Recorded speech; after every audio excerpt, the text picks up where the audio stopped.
Hello, Kaylee. How are you? Good. How are you doing? I'm good. I've got great news. So, as of yesterday, I finally finished going through all the podcast episodes of the Bible Project. So I'm All of them. all of them. So I burned through their whole catalog, and it was perfect timing because they just finished Sermon on the Mount. So they're starting up a new series. And I'm like, perfect. I'm gonna join it live. You So are a binge podcaster. this I'm is my a question. podcast jumper. Oh, Mhm. you got a question.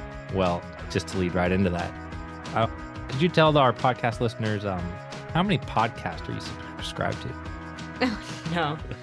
Uh, I think I cleaned it up a little bit since the last time you asked me. For context, I now have 4 podcasts that I'm subscribed to. Um,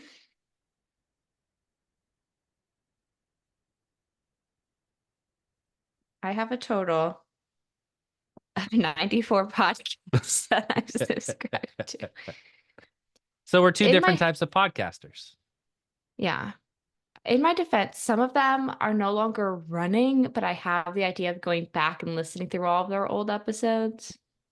And I just, like you're saying, you binge through full podcasts. And I'm a podcast jumper. Like I need like a little bit of this and a little bit of that. And so I just jump to podcast to Yeah. just hear what sounds interesting that day. I guess there's no right or wrong way, but let us know what type of podcast person you are. Obviously, the correct way is keeping it small. All right. So this is the Castline Ministries podcast where we are going to go through the book of Mark together. If you missed last week, we kind of framed the whole series, and Kaylee is joining me for this series. But for each new Bible study series that I do, I'd love to get different people on. So that way we kind of change up the feel for the show. And so if that's something you'd be interested in, reach out, and I might have a form or something like that. But I'd love to get other people involved in future series. But this one will carry us for another 7 or 8 weeks, and then I think we could probably do a question and answer video or podcast episode. So we'll probably have a little link in the description where if you have questions as we go throughout, post those, and at the end we'll do a fun Q&A. So to Jared start, will do the answers. I will I kind of like ask how the Bible question. Project does theirs. They say it's a Q&R, question and response. So Mm, not guaranteeing an answer. It's just, well, here's our thought. yeah. But can't steal their ideas for everything. All right. So before we actually dig into the book of Mark, I guess my first question to you is how did you find this study guide useful? And what did your studying look like this week? Yeah, I really liked how in the study guide it had all of the Old Testament references to go back to. I thought Mhm. that's something that you don't see very often in a lot of studies of um, going back to the Old Testament on things that the audience would know off the top of Mhm. your head and something that we're just not always as familiar with. You're So I talking really about enjoyed that. the original audience would have picked up on. Is that what you mean? Yeah, Yeah. the original audience, yeah. Um, so I really enjoyed that and um yeah, so mine looked this week. I read Mark 1, read all these associated uh Bible passages that you had from that, and took all my notes and questions, and then did Mark 2 with all the associated passages for that, and did kind of the same thing for that. Did you, with your questions that you had, did you do researching or do you just have them written down? I have them written down, ready to ask you. Oh, okay.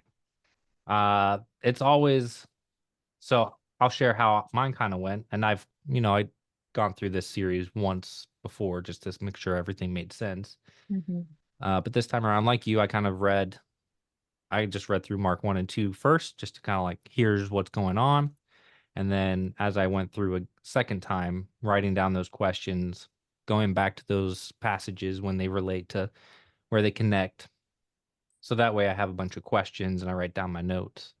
And then the rest of the week, I like to go and research all my questions, and then that becomes a whole study of itself, and you end up, I ran into some guy who did some sermons, got questions, and some of them didn't turn into anything, but it was kind of fun just to. I ended up on some really deep hermeneutics websites. I was like, well, that was fun, but turns out that was a not really good question.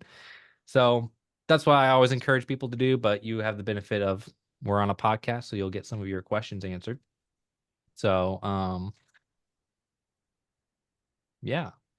Um, I guess to start off, before we dive into Mark 1, did you have any applications from your reading?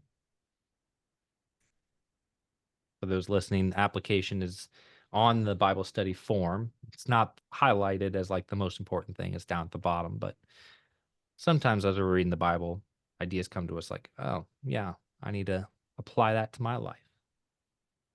Yeah, I mean, I almost felt like I needed, an application. Like each story just had kind of like a different element that they're Mhm. highlighting. And it's like almost, is there an application for each one of these? Some of the ones that stood out to me are um was the passage verse starting in verse 23 to the end of the chapter about Sabbath.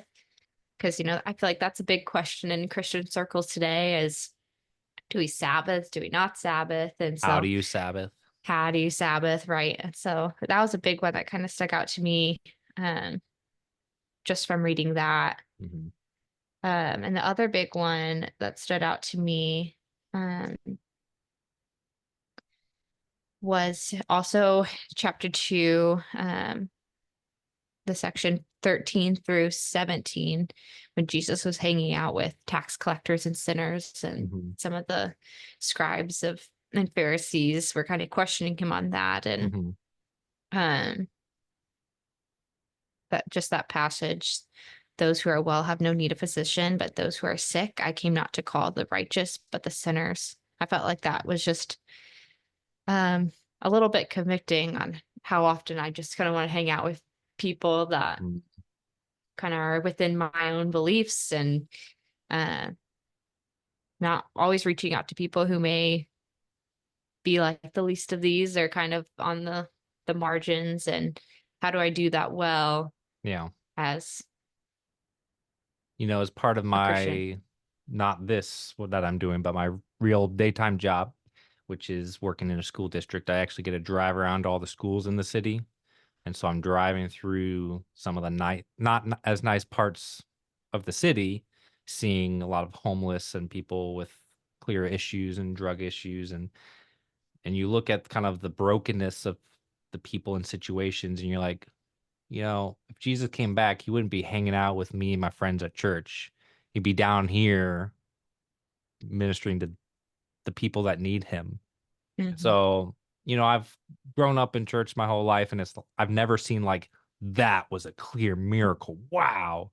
But at the same time, it's like I've been protected. I've grown in an isolation or like a bubble of good values and stuff like that. Like I didn't need miracles like some people Hmm. need miracles. So it's, God's watching over me in other ways that I don't need these miracles. That's kind of the thoughts that come in my head in that same passage of, but also a calling for, well, how do I minister to the people in need? Hmm. The big application that stood out to me was, and we'll hear this multiple times throughout Mark, but Jesus goes off and he prays. And Hmm. it's like, if Jesus made time for a prayer time, maybe I need to make prayer time important. I think you're probably a little bit better at that. You're always asking for prayer requests, but I've always struggled with just sit down, tune everything out, and just have prayer time. So It makes you feel better. I'm not just sitting down. I've made it a prayer walk. prayer It's the walk. time I can strap my child into a stroller and he'll sit down for a little while and I can have some of that time while I'm walking. So, Maybe that's my problem. I need to do it while parenting. yeah. All right. So those were just kind of my cursory before we dive into the actual content questions. We'd love to hear from you guys, what you guys kind of thought about this Bible study, the format and all that sort of stuff. But why don't we kind of jump into Mark 1 and whatever topics or thoughts that are there. We'll start with what you kind of want to talk about, and I've got a few thoughts as well. And I mean, I definitely think we need to talk about those first 3 verses. Yeah. I was kind of did what you did last week, read the intro for Mark in our Bible. And one of the things that my Bible highlighted was this theme of discipleship, which I really liked. And I'm excited to see how that kind of not just discipleship like the disciples, but discipleship as in having, an intimate relationship back and forth with the Lord and learning from him and doing what he says kind of thing. And he said that was a big theme throughout Mark. So I'm excited to see how that kind of comes out as we continue studying. So that's something that's going to be on my mind for sure. But yeah, the first 3 verses.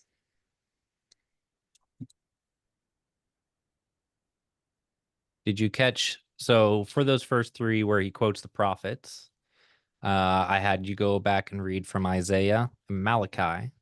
Did you catch that there's actually a 3rd reference in there? I didn't. I was mostly hung up on the fact that he quotes it as coming from Isaiah the prophet, but then quotes Malachi. I'm like, man, Malachi didn't even get a name shout out there. So this is exactly why I love to write these studies, because it points those out and you go, now hold up. Because imagine you're just a normal Christian living your life, and then someone comes up to you and go, hey, why do you believe this book? Look, Mark doesn't even know who he's talking about.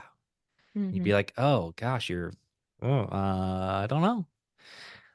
But so in this study, if you, just like Kaylee and many others, saw that, you wrote down your question, and then you did some research, you find out, okay, actually, we have a lot of recorded evidence, both in the Bible and outside the Bible, that this is a common practice that when you are referencing, in this case, he's like quoting, they would normally quote multiple people, but you only give credit to the person, either the most known prophet or the prophet that what they're saying ties most directly to the point that you're trying to make.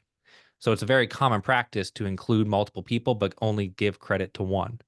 And so when you actually do a historical dive, oh, no, Mark's not losing his mind. That's a normal writing practice of the time.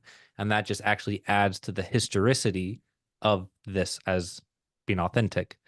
Because critics would say, oh, Mark was written much later and everything's made up. It's like when you look at how he's writing, it's written as a Jewish person of the 1st century. And that's the type of evidence. So it starts off as that's the problem. You dig into it, it's not a problem anymore. Yeah. And I've listened to some people that framed it in this way because they're like, that doesn't make sense. We have certain rules that we're used to in writing that they wouldn't necessarily have followed back in that day. And so something that to us, like, oh, this seems like a contradiction, or this seems like they're, that doesn't seem like they're telling the truth here. They are coming from different rules than what we're used to today. Yeah. So that was a helpful frame of reference of it's a different set of rules for writing back then than that we have today. I'd say the one rule that'll pop up from time to time is quotations. They didn't have quotations. They didn't have symbols for this is a quote. And in our day, you see a quote, you're thinking this is the words that were said. Whereas, and this is where you can see people say there's contradictions between Mark and Luke and Matthew's. They'll give somebody a quote and they're different. And so people will say, well, which one was it? Well, nobody knew exactly what he said, but they knew the idea of what he said. And so they're not actually putting quotes. And so you've got to adopt that mindset of they had different rules. And so we're going to approach it and learn all those rules so that we can better understand the text. And what's cool about the way that he's referencing multiple prophets is he gets to do theology without having to write commentary on theology. So what do you think he's saying when he references Isaiah and Malachi? Uh, I think he's bringing back that Jesus is the Messiah that the old prophets have been testifying to. Hmm. Obviously, these are uh, talking about John the Baptist, but again, he was preparing the way for the Lord, Yeah. which would be uh, Christ. Yeah. And I know our Old Testament, it's got the same books as the Jewish Old Testament, but it's structured differently. Um, the Jewish Old Testament had the Torah, which is the same as ours. Then it had the prophets, and the prophets start with Isaiah and ends with Malachi. So without having to say, he says the whole of the prophets, because he quotes from either end, has been pointing to this. So he quotes the two end pieces to say that they're all talking about this. Um, so the Malachi quote, you'll notice if you try to go back to Malachi, it's not an exact quote.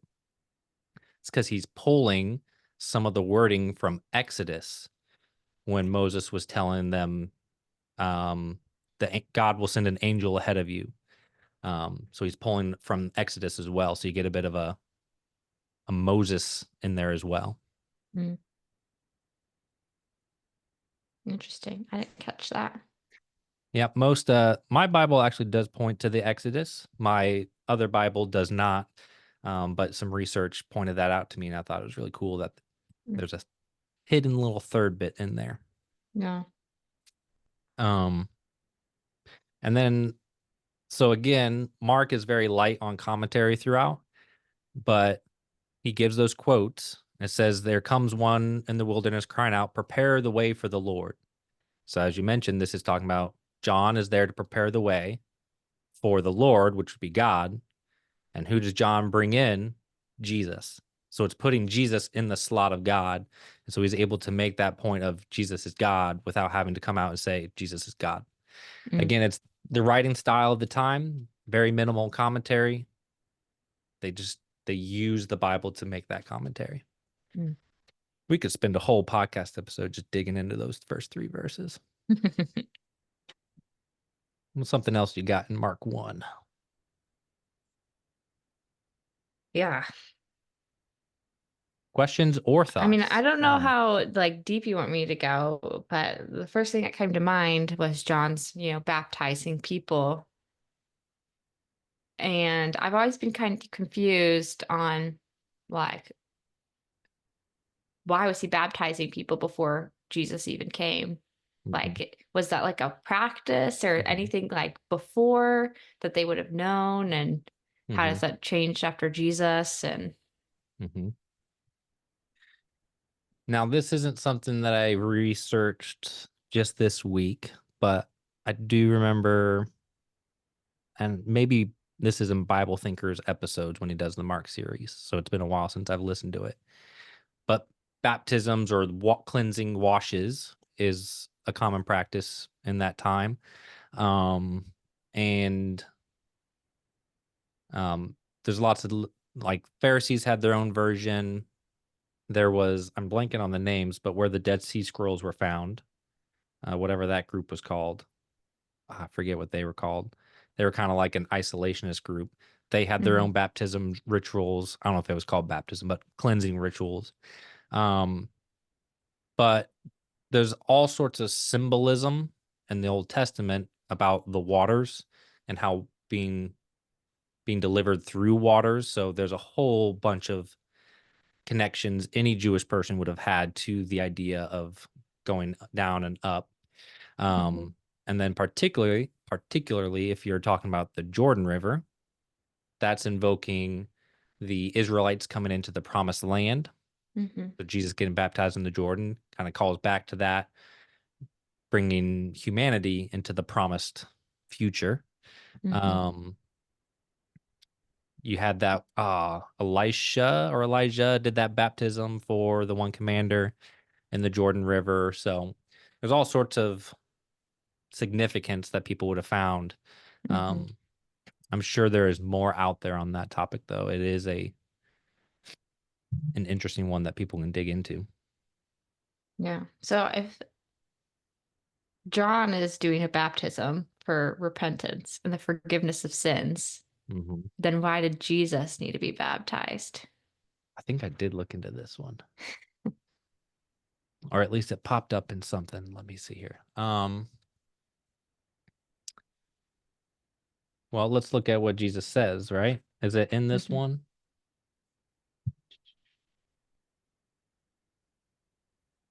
I think it's in a different gospel that he actually explains why.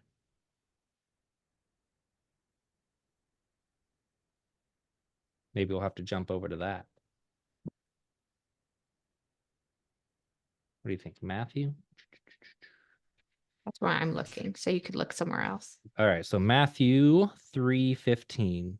Jesus answered him, "Allow it for now, because this is the way for us to fulfill all righteousness." Then John allowed him to be baptized.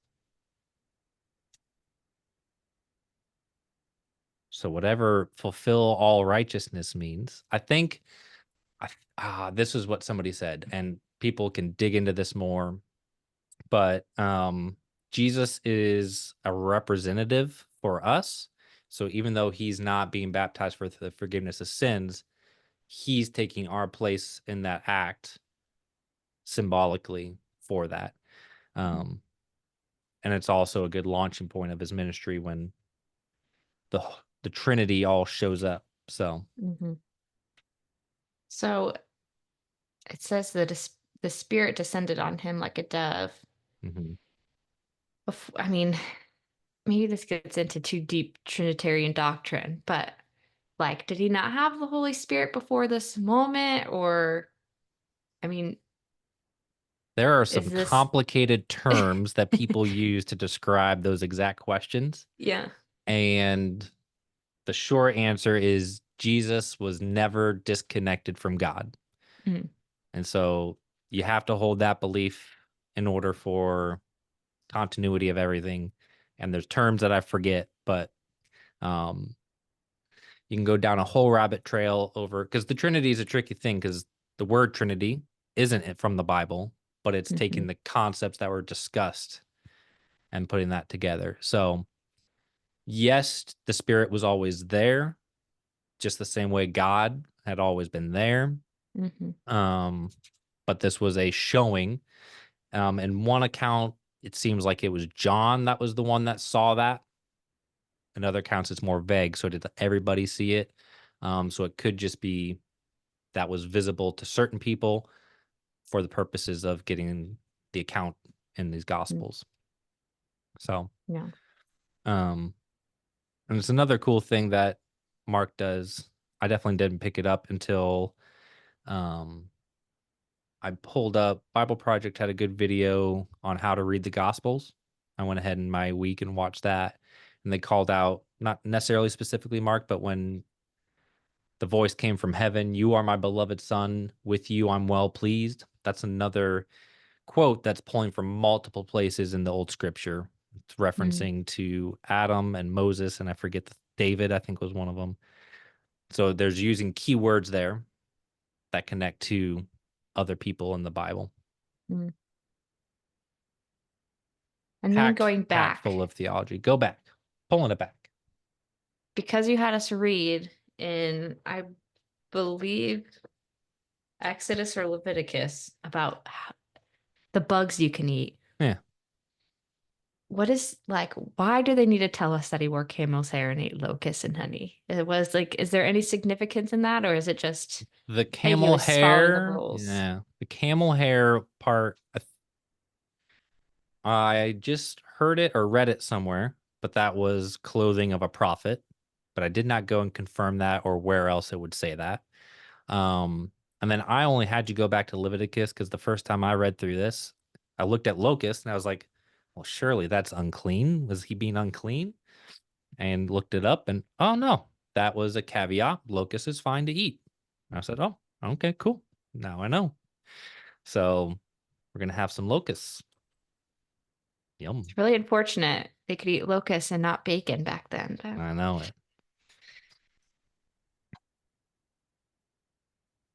So I'm not saying that I have all the answers, but hmm um You can see how a normal Bible study, you'd probably just be reading. Sorry, I had to kill a nap. Be reading through a bunch of stuff.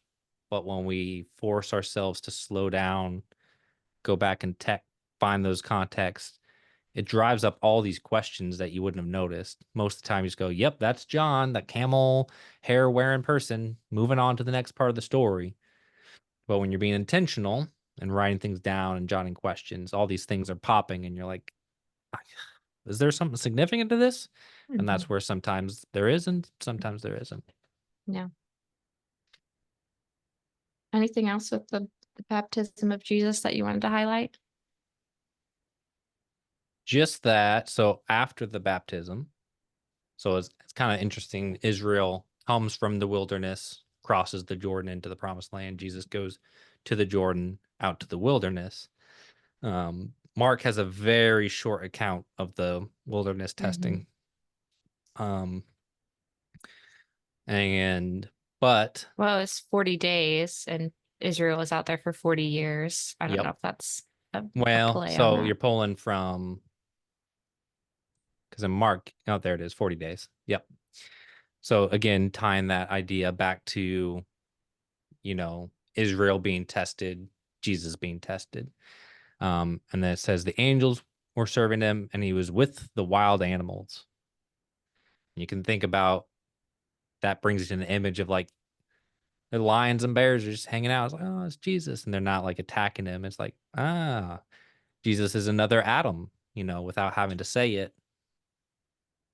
It's the new Adam. I feel like there's something, and I thought it was with Mark 2, but in Isaiah that kind of talked about something similar. Isaiah 43. I will make a way in the wilderness and rivers in the desert. The wild beasts will honor me, the jackals and the ostrich, for I will give water in the wilderness, rivers in the desert, to give drink to my chosen people. That, I think you had us read that for Mark 2, but that just reminded me. You will find Isaiah and Daniel are just gonna hit so often throughout the book of Mark. So you can really just tell either Mark is sitting there and he's going back and referencing and finding all these references, or like that's just how saturated he was in the language of the Bible, that's just how it comes out. Either or, it's incredible. And it points to, again, that this is one book of the Bible, not the separate books that I felt like it always was growing up. Yeah.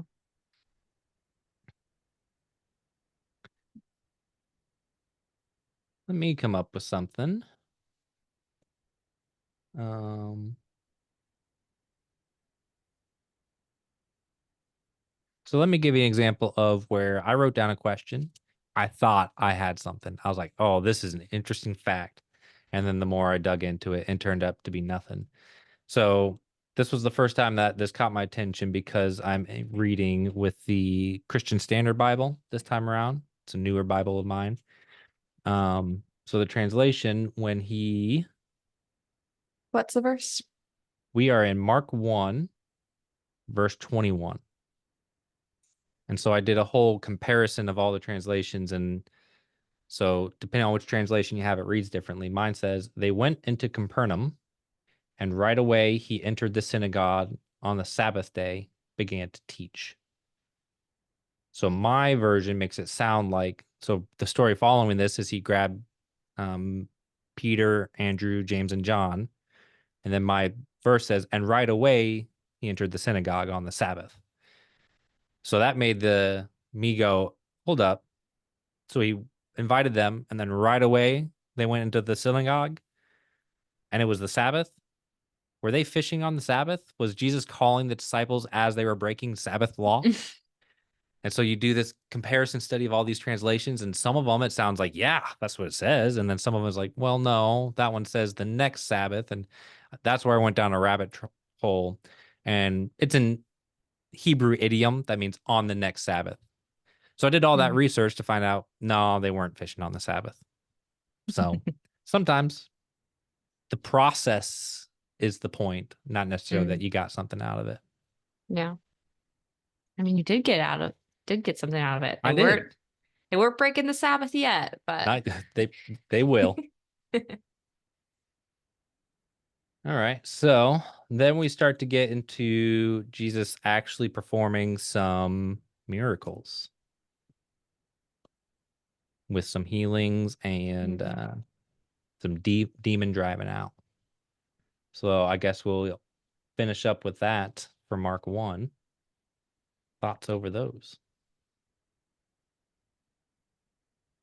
Yeah, and I feel like this is a common theme I've seen in maybe other gospels or maybe in Mark, but Hmm. this idea that he uh doesn't want people to reveal who he is at this point. Like I think it said in Mark, he would not permit the demons to speak because they knew him. And then later when he cleanses the leper, he tells them, don't say anything to anyone, but go to the priest. And there's some other gospels where he heals people and tells them, don't tell don't tell people. Uh and so that's I mean, I can kind of see why he wouldn't let the demons to speak, who would want to let demons speak, but because they knew him and seeing that. I think that's interesting. But then I guess right afterwards you see that he does go out and tell people, the leper goes out and tells Hmm. people, and then everybody comes swarming to him. So maybe that was he was no longer openly enter a town. Yep. So Mark explains that with once his notoriety gets too big, he can't go into towns and he's got to stay out Hmm. on the fringes. You read in, I wrote down that it was John 5, but cursory look, I couldn't find the exact verse I was looking for. Um, but in John, probably around John 5, he frames it as the people went to Jesus planning to make him a king. So, like, he's in this weird position of he wants to spread his ministry, he wants to help people, but he gets too popular, and people either want to kill him or they want to make him king, which will end up getting him killed. You know, people have the wrong idea about what he should be as the Messiah, and the notoriety doesn't help with his actual ministry. So he's like, you'll see him all throughout Mark. It's like keeping quiet and running off and over here, and oh, it's getting a bit tense. We're gonna go on a adventure up north, away from everything, up until they start to approach Jerusalem, and then he's just like, he'll heal somebody and not tell him to be quiet. It's like, nope, at this point, doesn't matter. Here we go. Hmm. So you kind of see that transition happen in Mark, and it's really cool. Yeah. I mean, as he kind of starts to begin his ministry, I liked how kind of each I never really saw it this way, but like Hmm. each story that Mark shares is like revealing another element of Jesus and another element and another element and another element. He builds So it up. Yeah. yeah, You that, keep that was going, and something I never really it noticed. starts simple. Oh, she's sick. We just heal her fever. Oh, driving out an unclean spirit. I guess I think I did those backwards, but yeah. And then it builds up to calming a storm and all this stuff that Hmm. was like people don't even have the words for, like, who can do that. So yeah, Hmm. he's definitely up in the ante. And that's, oh man, which one was it? Was it John, or one of them is like, if I think it was John. And if we tried to account everything from his ministry, there wouldn't be enough pages. So, Hmm. like, Mark has a lot of things to choose from. He's choosing these purposefully, either because in this exact moment he's driving a point, or the overall story of Mark, he's doing this continuum where you see that spread. Hmm. So, This was a weird thing that came up to me that I think I've heard once before. mm-hmm, They went to Simon's mother-in-law. mm-hmm, Does that mean Peter was married? yeah, So that's it. and I've yet, never, and yet the Pope can't be married, yeah. and yet they trace it. So, A little early to start getting into those start calling arguments. out different. Sorry, um, they know that. Um, Mhm. I'm not calling anybody out. I'm sorry. Um, yeah. I don't think I would have noticed that. I'm a big fan of The Chosen. Not saying you have to like it or not, but they have him married in that, and this scene plays out, and it's like, huh, yeah, I guess the Bible does point to him being married. Mm. You don't see that necessarily of all the other disciples, and so it's kind of interesting. Yeah. And then there's a whole bunch of debates about did she pass away, or different sects of Christianity have handled that differently. Hmm. Same thing with Paul. Seems like there was possibly a wife before. Did he leave her for his ministry? Did she die? All sorts of people have thoughts and questions Mm. over that. Oh.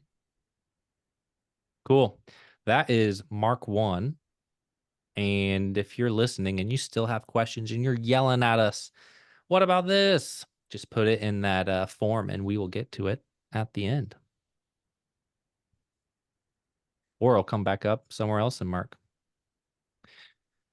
Let's jump into Mark 2, and I'll lead with a question. Haley, is it easier to heal or is it easier to forgive sins? Well, because I read Mark 2, apparently it's easier to forgive sins. I, yeah, Well, I know I can't. I guess this is what's confusing to me. mm-hmm, I was just in a marriage ministry class this week with my husband, and the topic was forgiveness. And so I feel like when I read this, there's forgiveness of like, I can forgive someone of the mm-hmm, sin. But then there's like God's forgiveness, which is like, mm-hmm. of course I could forgive them because I'm also a sinner and we're kind of on Yeah. equal plane. But for somebody who's perfect to forgive, like, Yeah, I was kind maybe. I wonder if they had a more nuanced wording where there's a forgiveness that you would do with your spouse versus what God Mhm, forgiveness is.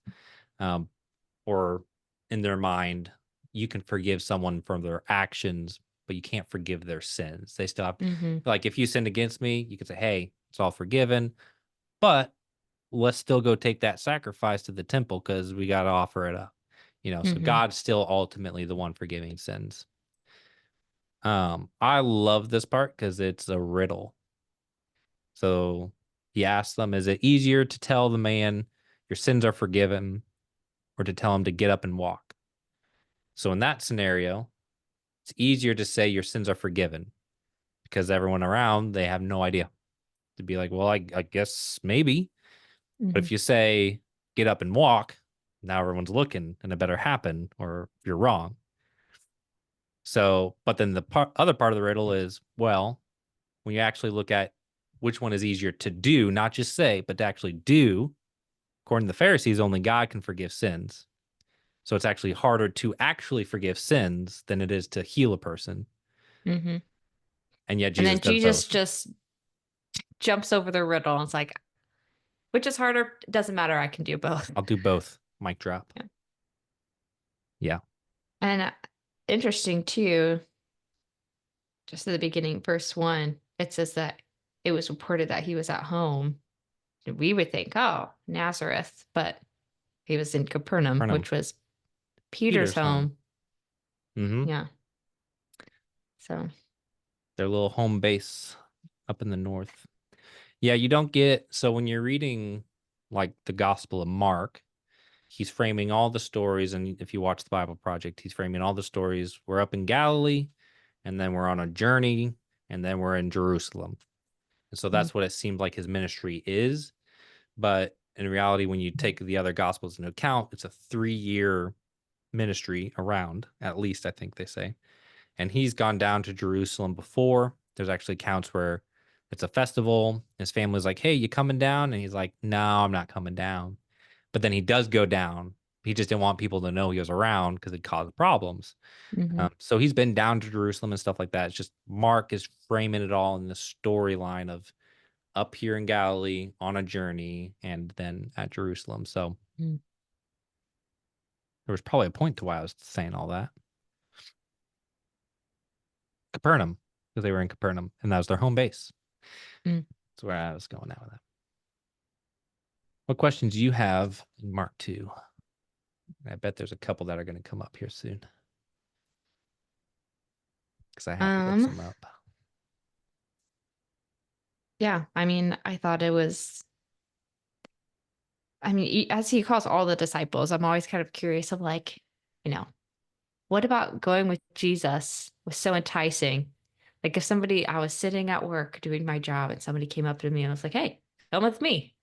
Now I Come live on would the seem to ask, road. We'll I eat would some come, I would locusts. seem to ask a couple questions. They seem to jump right in. But Yeah. uh, yeah, so Mark 2, he calls Levi, which is Matthew. Hmm. Um, and that's when he starts hanging out with tax collectors and sinners, and they kind of question him on that. I don't know if I had any questions about that, but just the interesting calling of the disciples. I'm always like, what about Jesus? Was just like, yeah, I'm gonna go. Yeah. And then I don't know if you have Growing up, any. I was always just told like, oh, following a rabbi was just such a prestigious thing.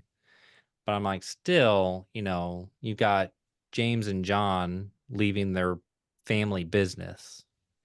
Like you can say it's a big thing, but to just say, all right, dad, you guess you got the hired workers by still seems significant.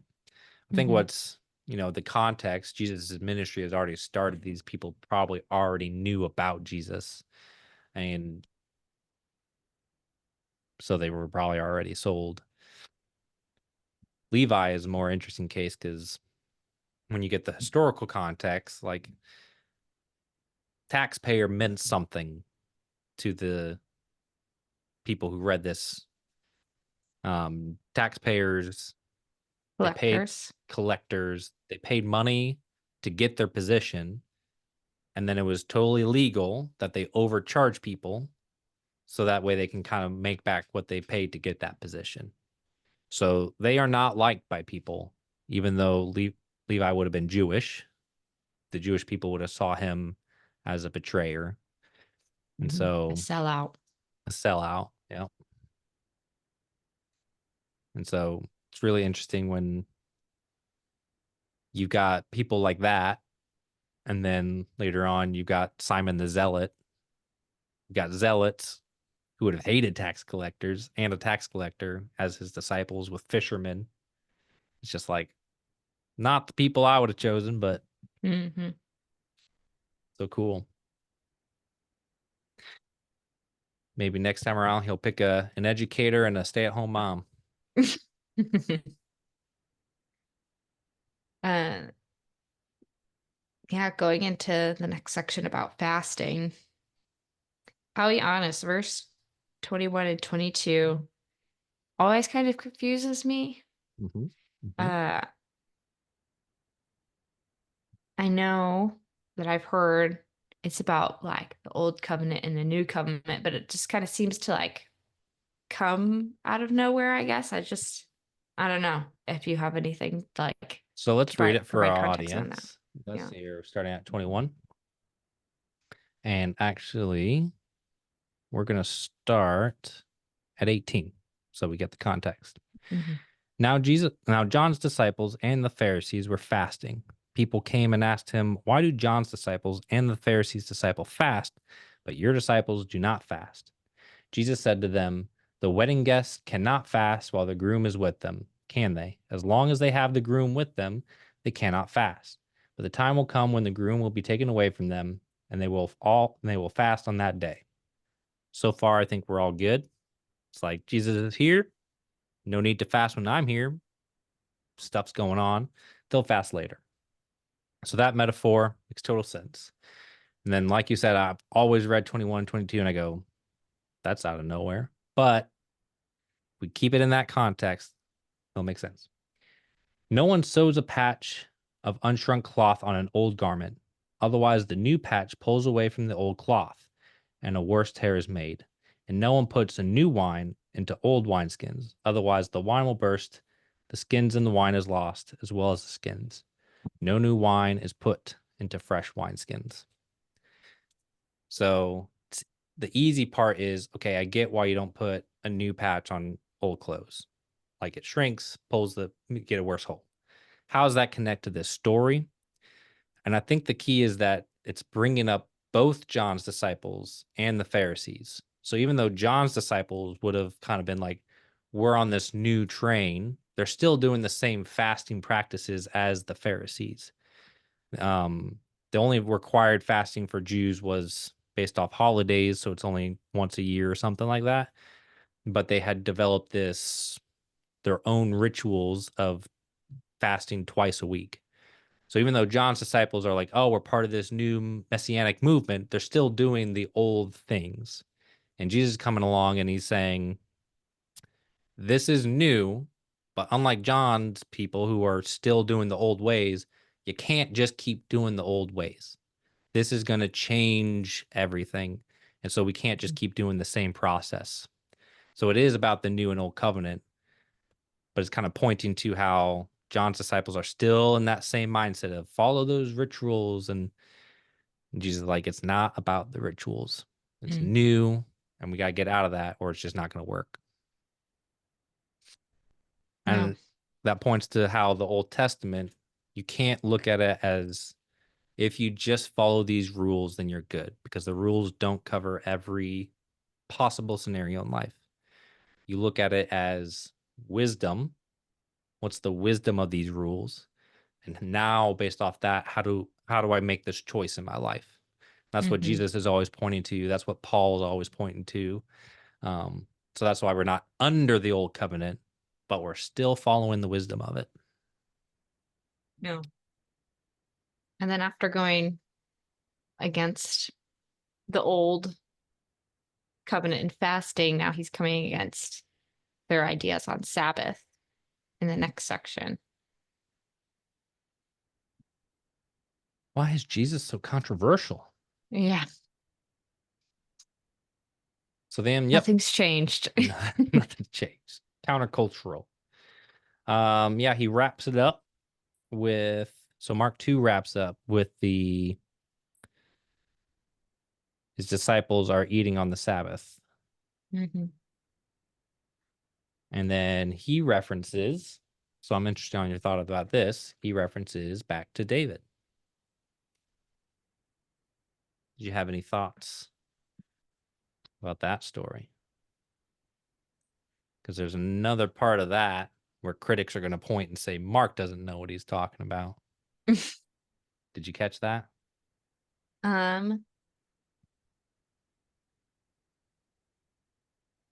So, verse 26. How he entered the house of God in the time of Abiathar, the high priest, and ate the bread of presence. And then you go back and you read, I'm probably not going to find it quick enough, but then you read the story, and the high priest is Amalek, I think was the name, not Abiathar. That's a good catch. Yeah. I think I said this to maybe you before, but a lot of times when I read Bible names, I just kind Blah, blah, blah, blah, blah. So I saw it started with an A and didn't even notice that it was a different name. Yep. We haven't hit any yet, but I'm gonna point out some interesting things about some of the people's names that make a lot more sense. But okay, so that looks like a contradiction. Do you want to look up real quick 1 Samuel 21, 1 through 9, and let's get the name of that high priest in the story. 21. 1 Samuel 21, verse 1 through 9. Somewhere in there, it gives us the high priest's name. So the story, for those listening, story of David, he's fleeing Saul. He stops in a certain town where he stopped in Nob. And to Ahimelech. Ahimelech. The priest. That was close. And he needed some bread. It does just say the priest. Would it be assumed that he was the high priest? He is the high priest. Okay. Yep. But Abiathar is going on the run so it's the follow-up story. So David gets the bread, he gets Goliath's sword, and then they continue off. It kind of, in that story that I had you read, it brings up this one other guy. It's like, and so was standing there too. Well, he reports it to Saul. Saul comes and he's asking the priest, and the priest is like, I'm not talking. And so he has that random guy who's not a full Israelite, and he goes and he kills all the priests. So actually, that high priest there dies. And so David now on the run with Abiathar, who does end up becoming the high priest. The reason that Mark would have written this as in the time of Abiathar is, again, that's a Hebrew idiom. When you're referencing the Bible and you're doing so in their time, they didn't have numbers. There was no chapter markers, verse markers. It was just a big old scroll. And so you would refer to different sections of the scroll. So he's basically saying, hey, just like David in that part of the scroll with Abiathar. So that's the reference, not that in that little snippet that the story is actually about, that he was the high priest then, but it's in the section of the scroll that Abiathar is a part of. Like, instead of us saying, hey, if you go back to 1 Samuel 21, it would be like us. Hey, if you go back to that scroll with David. There are parts of Mark. This is going to blow your mind. And I can't wait till we get to it, because that's how they reference the Bible, was something like that. Or they would just say, this was what rabbis would do. They would just say the first phrase of a psalm, and then their students would then, okay, let me load that into my mind. Blah, blah, blah, blah, blah, blah, blah. You know, they just had everything memorized. They say the first phrase, and people go, okay.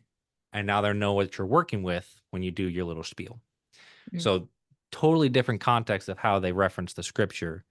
And so that's going to play huge into, I'm so upset because it's at the end. We got to wait so many weeks. This is my favorite reference in the whole Bible when I figured that out. So we'll get there. Teasers. Let's wrap up with the final verse. Why don't you read it? 28. So the Son of Man is Lord even of the Sabbath.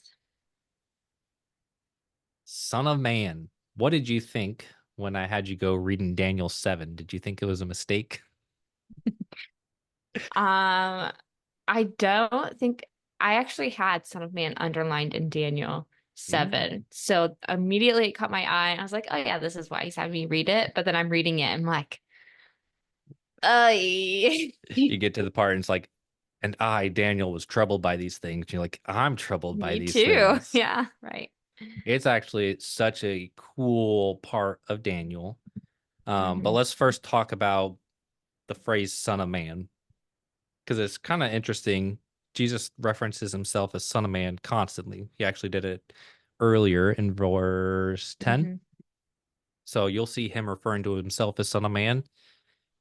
You don't get anybody else referring to Jesus as the Son of Man except for Stephen when he's getting martyred.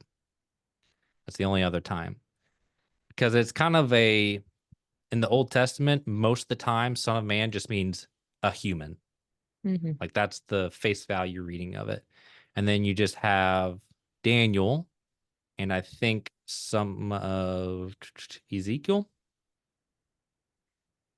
or a psalm that references Son of Man in a sort of messianic mindset. And so that's why it was important to go back and read Daniel 7 and there was a Son of Man ascending, riding the clouds to sit on the throne next to Jesus. That's that dual nature of Jesus there, where he is both humanity and God. And so it's not that Christians are making this stuff up. That's all in the Old Testament. And even the Jews, the Jews of the time would have seen that connection as well. Do you want to know about all those monsters in Daniel 7, though? Have you ever learned about the monsters? I did a study back in Daniel. Gosh, it'd have to be over a year ago now. I think it was before I had my son. And I don't remember it off the top of my head, but I remember it blowing my mind at the time. He's basically predicting the next 4 major superpowers. So it'd be Assyria, Babylon, Persia, Rome, Greeks, and Rome. And then even some of the details about the horns, you start to get Alexander the Great references. It's bizarre how if you're interested in that sort of stuff, prophecies and fulfilled prophecies, Bible Thinker did a great breakdown of that in his Mark series. But I don't remember it all off the top of my head, but it's enough for me to go, that's an amazing prophecy, because he's writing way before any of that happens. Mm-hmm. And that takes us to the end of our first Bible study through Marks 1 and 2. And we will be continuing this next week. Hopefully, everybody who has joined us online, you're getting a lot out of this. I tell my small group and friends all the time, the more you put into these studies, the more you get out of it. If you read Mark 1 and 2, and that's all you do, you'll get a little bit out of it and you'll enjoy the conversations. If you do all the references, you write questions, you do research, you're going to get even more out of it. So the more you do, the more you get out of it. I do want to set up some teasers for what's coming up next week and some challenges for you on your study. In Mark 3, it's going to list out the 12 apostles or disciples. This is actually the first time. So when you look at the week 2 study guide, I actually have you go read from the other gospels, the accounts of when they mentioned the 12 there. You can do a pretty cool study, either just doing research or writing out those lists and kind of comparing them. And you can actually get a lot more out of doing that sort of study than you think you would. So I'll encourage you to dig into the list of the disciples and what we can learn from that. We get our first Markan sandwich. And if you're wondering what that is, Google it. But Mark uses a really cool writing style to provide commentary without having to write out commentary. And so it's really cool. So either I'll answer that question next week, or people can do their own research on the Markan sandwich. It's not just something I'm making up. That's a scholarly term. And then we start to get into a lot of parables. So that's always good to look forward to. All right. Are you excited? Yeah. Anything you want to say before we hit our study tip and wrap up this week of the Mark series? I don't think so. Yeah. Okay. I'm enjoying it so far. Thanks for. I did miss a joke earlier on. No, Is it okay if we go back and do the joke? I would love it. Our Is it name, a dad joke? Our name was in the Bible. I wouldn't do a dad joke. Mark 1, verse 17. At least in my translation, it says, "Follow me," Jesus told them, "and I'll make you cast a line for people." Should we cut that? I don't know. I am just still. I don't know if they can see our names on the video, yeah. but they're going to forever spell our last name wrong because of how you've decided to name your ministry. Too late now. Yeah.